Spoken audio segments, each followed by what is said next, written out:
Hi hall silver நம்ம நார்மலாக வாங்குகிற ஷாப்போட ஆரா கோல்டில் கம்மியாக இருக்குதுன்னு சொன்னால் நம்புவீங்களா? பாருங்கள், இப்போ நம்ம எப்பயும் நார்மலாக நம்ம வாங்குகிற ஜிஆர்டியில் 270 ருபீஸ் சில்வர் ரேட்டு. ஆனால் அதே ரேட் வந்து நீங்கள் ஆரா கோல்டில் பார்த்தீங்க அப்படின்னா கம்மியாகவே இருக்கும். அது மார்க்கெட் ப்ரைஸ்க்கு தகுந்த மாதிரி அது வேரி ஆகிட்டே இருக்கும். நான் இது வரைக்கும் ஒரு 20 கிராம் சேவ் பண்ணி வச்சுருக்கேன். நீங்கள் 1 கிராமாக கூட வாங்கலாம். இதில் 249 தான் காட்டுது கிராம்.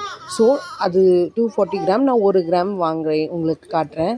ப்ளஸ் அதில் ஜிஎஸ்டியும் இருக்கும். ஜிஎஸ்டி ஒரு 7 ருபீஸ் அப்படி வரும். அப்படி வந்தாலுமே அந்த ரேட்டை விடவே நம்மளுக்கு கம்மியாக தான் இருக்குது. உங்களுக்கு அதில் ஷோ பண்ணியிருக்காங்க 7 ருபீஸ் சம்திங்ஸ் வருது. ஸோ நீங்கள் ஆரா கோல்டில் சேவ் பண்ணிக்கலாம், நம்மளோட ப்ரைஸ் கம்பேரிசன் பண்ணி. கோல்டுமே அதே மாதிரி தான். என்னால் இப்போ சில்வர் தான் வாங்க முடிஞ்சு. ஸோ அதனால் 1 கிராம் சில்வர் நான் உங்களுக்கு வாங்கியிருக்கேன். இந்த வீடியோ உங்களுக்கு பிடிச்சிருந்தா லைக் அண்ட் சப்ஸ்கிரைப் பண்ணுங்கள், ஷேர் பண்ணுங்கள். இதே மாதிரி இன்னொரு வீடியோவில் உங்களை பார்க்கலாம். தேங்க்யூ, பாய்.